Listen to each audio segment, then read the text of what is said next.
Hey there, cat lovers! Welcome back to Ginger Brother Tales, where we're all about understanding our feline friends. If you're new here, this channel is fully dedicated to helping you become the best cat parent you can be. Today, we're tackling one of the most requested topics: how to introduce a new pet to your cat without the stress, the drama, or the weeks of hiding under the bed. If you love learning about cat behavior and getting practical tips you can actually use, go ahead and hit that like button and subscribe so you never miss a video. Trust me, your cat will thank you. All right, let's dive in. Picture this. You're excited about bringing home a new furry family member. Maybe it's a playful puppy or another cat to keep your resident kitty company. But the moment they meet, your cat transforms into a hissing, stressed-out stranger. They hide for days. They stop eating normally. The tension in your home becomes unbearable. Sound familiar? Here's the thing most people don't realize. When introductions go wrong, the damage isn't just temporary. That stress and anxiety can last for months, even years. Some cats never fully recover from a botched introduction. But here's the good news. It doesn't have to be this way.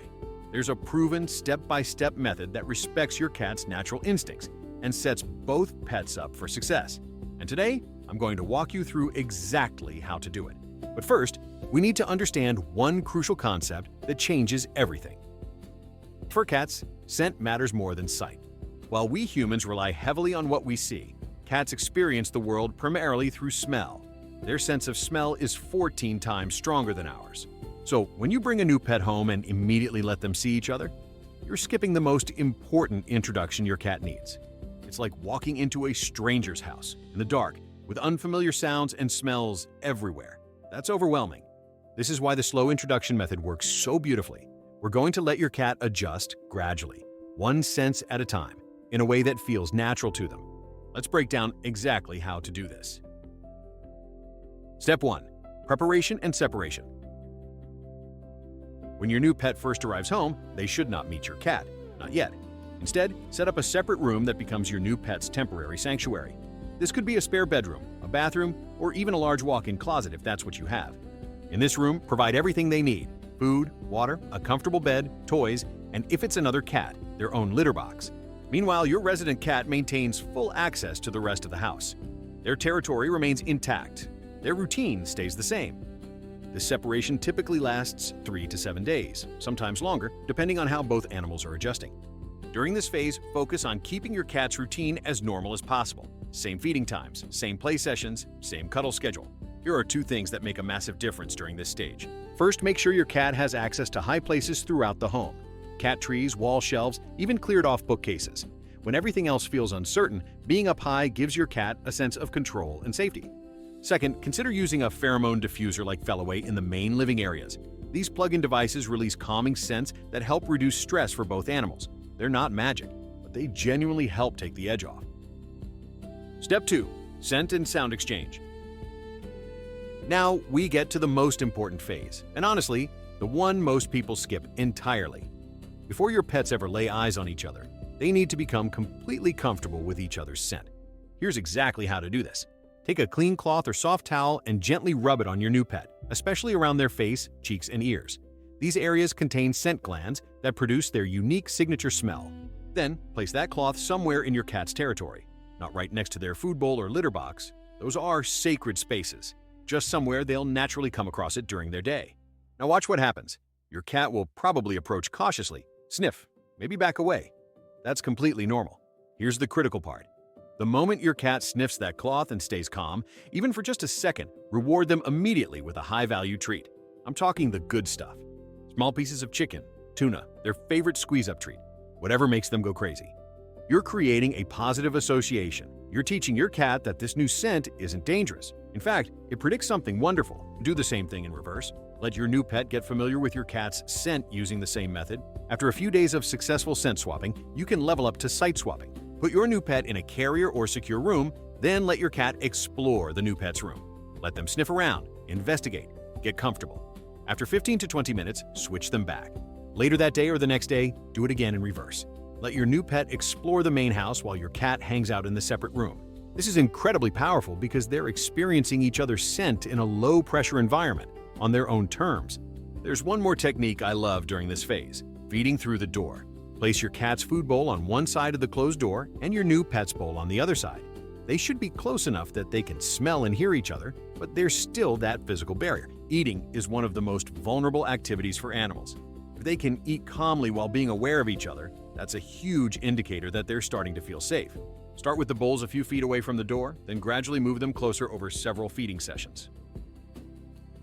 Step 3. Visual introductions. Only when both pets are consistently calm with scent and sound do we move on to visual contact. And even then, we're still using a barrier. Use a baby gate, a cracked door with a doorstop, or a screen of some kind. The goal is that they can see each other but cannot make direct physical contact. Keep these sessions very short at first, 1 to 2 minutes maximum. Watch their body language closely.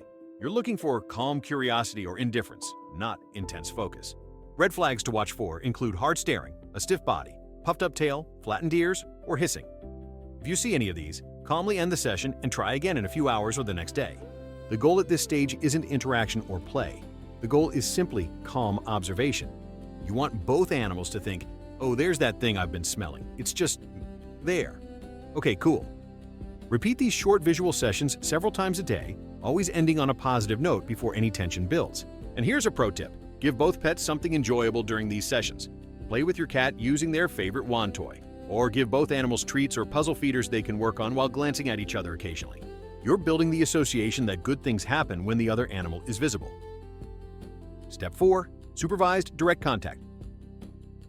After days or even weeks of successful visual sessions, you can finally allow some real proximity. But we're still maintaining control. If your new pet is a dog, keep them on a short, loose leash. They should be calm, responsive to your cues, and not pulling or lunging towards your cat. If it's another cat, you might start with them in a large carrier or mesh playpen, so there's still a boundary, but they're physically in the same space. Never, and I mean never, hold your resident cat during these meetings or block their escape route. Your cat must always have a clear path back to safety. This is non-negotiable. If you corner your cat or force them to stay close when they're uncomfortable, you'll undo all the progress you've made. These first meetings should be brief, 5 to 10 minutes. Keep things calm and boring. Here's what you want to reward: indifference. If your pets look at each other and then look away, treat them for it. If they walk past each other without reacting, jackpot moment. Celebrate that with praise and rewards. We're not looking for them to become best friends immediately. We're looking for peaceful coexistence. Continue these supervised sessions multiple times a day, gradually increasing the duration as both animals show consistent calm behavior. When can they be alone together? This is the question everyone wants answered. How long does this whole process take? The honest answer? It varies. Some cats and dogs become comfortable with each other in 2 to 3 weeks. Others might need 2 to 3 months. Don't rush this final step. You'll know they're ready to be alone together when both animals can be in the same room for extended periods without any tension. They can eat, play, and rest near each other calmly. Neither one is stalking, chasing, or harassing the other. Your cat's normal behaviors have returned, eating well, using the litter box normally, playing, and seeking affection. Even after you remove the physical barriers, supervise their interactions for a while longer, and always make sure your cat has escape routes to high places or separate rooms. Final thoughts. I know this process sounds like a lot of work, and honestly, it is.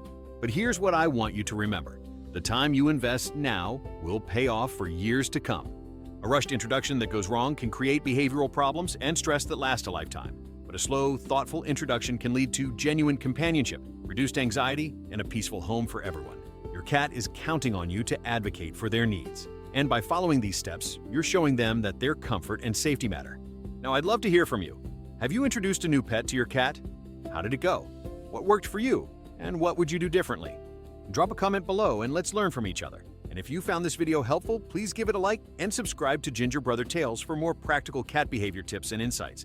Thanks for watching, and remember, slow and steady wins the race when it comes to cat introductions. I'll see you in the next video.